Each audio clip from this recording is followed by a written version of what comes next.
फराज साहब ये बताइए भाई, पॉलिटिक्स क्या है आपकी महाराष्ट्र में समाजवादी पार्टी की? 12 सीटें चाहिए आपको, 3 में नहीं, 13 में नहीं। थोड़ी सी हार्श जबान का इस्तेमाल कर रही हूं। पिछली दफा 7 पर लड़े, 5 पर जमानत जब्त, 2 सीटें जीती शिवाजी नगर की, भिवंडी की, चाहिए 12।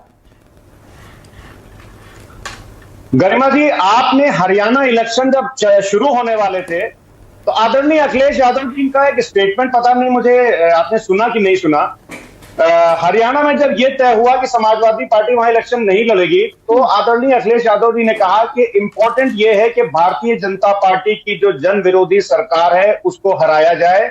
इंपॉर्टेंट ये नहीं है कि हम कितनी सीटों पर लड़ेंगे और कितनी सीटों पर नहीं लड़ेंगे। देखिए, गठबंधन इतिहास में जब भी गठबंधन राजनीति का दौर लिखा जाएगा तो आदरणीय अखिलेश यादव जी का नाम उसमें सुनहरे अक्षरों में लिखा जाएगा। मैं ऐसा क्यों बोल रहा हूं? पहले मैं आपको थोड़ा सा पीछे ले चलता हूं कि जब जयप्रकाश नारायण जी ने संपूर्ण क्रांति की शुरुआत की थी तो उस क्रांति का लक्ष्य था गरिमा जी कि एक ऐसा पॉलिटिकल सिस्टम एस्टैब्लिश करना इस देश में जिसमें कि एक स्वस्थ लोकतंत्र स्थापित हो, सामाजिक समरसता हो और empowerment of the common people हो। आज पीडीए क्या है? पीडीए उसी संपूर्ण क्रांति का एक एक्सटेंशन है जो कि शुरुआत हुई जिसकी उत्तर प्रदेश में, और उसी क्रांति ने भारतीय जनता पार्टी के रथ को रोका और आदरणीय मोदी जी को मजबूर कर दिया कि वो गठबंधन राजनीति में फिर से आए जिसको वो 25 साल पहले भूल गए। नहीं, ये जो फराज साहब, मैं टू बी मोर प्रिसाइज, किस बिना पर 12 सीटें भाई? फिर दोहरा देती हूं, 3 में नहीं, 13 में नहीं, 12 सीटें। और फिर आप हुंकार भरेंगे इंडिया गठबंधन की मजबूती की, मिलकर लड़ेंगे। अब वो नहीं देंगे तो ऐसा थोड़ी है कि चुनाव लड़ना नहीं जानते। गरिमा जी, आपके मैं इस सवाल का जवाब दे के ही जाऊंगा, भागूंगा नहीं। लेकिन आपने मुनीर नियाजी की का जिक्र किया तो इसी गठबंधन राजनीति में चरण सिंह सापरा साहब को एक मैं शेर नजर कर देता हूं, अहमद मुश्ताक साहब का है गरिमा जी, कि मुझे मालूम है अहले वफा पर क्या गुजरती है, समझ कर सोच कर तुझसे मोहब्बत कर रहा हूं मैं। अब इस शेर का अगर आप मतलब निकालिएगा तो इसका मतलब यही हुआ कि तुमसे जो मोहब्बत कर रहा हूं मैं, हम दिल बहुत बड़ा करके कर रहे हैं, उसमें अगर हमारा कोई नुकसान हुआ तो उसको भी हम सहने को तैयार हैं। ये है आदरणीय प्रदेश में आपने, मैं अहले वफा पर क्या गुजरती है, बड़ी सोच कर समझ कर मोहब्बत कर रहा हूं, तो वो सोच समझ याद हो गया आपको, है ना? उत्तर प्रदेश में कहां गई भाई 7 सीटें जो आपने डिक्लेयर कर दी बगैर बात के, बगैर चीत के, बगैर मशवरे के? 3 सीटों पर क्लेम था कांग्रेस पार्टी का।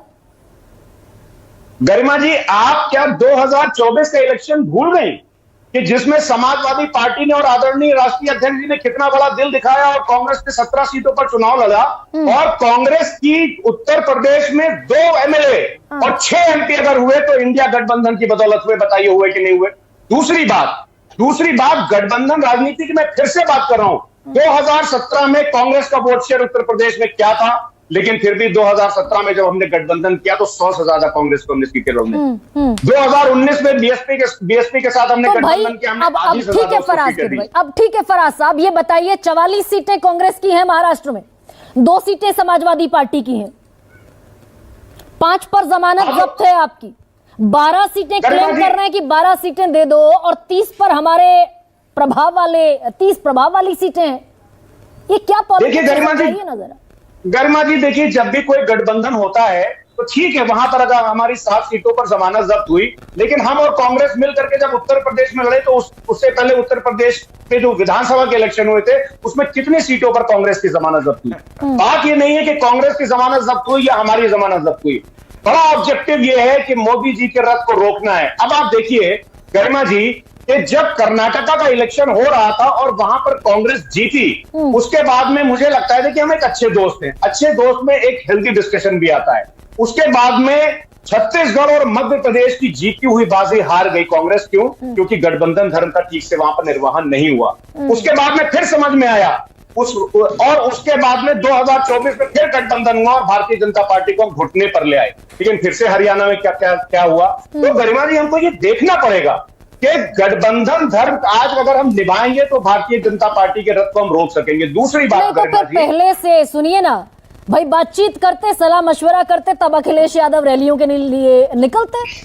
ये तो शक्ति प्रदर्शन है ना, मसल पावर कर रहे हैं आप, मसल पावर शो कर रहे हैं इंडिया गठबंधन में। ये यूनिटी कहां हुई है?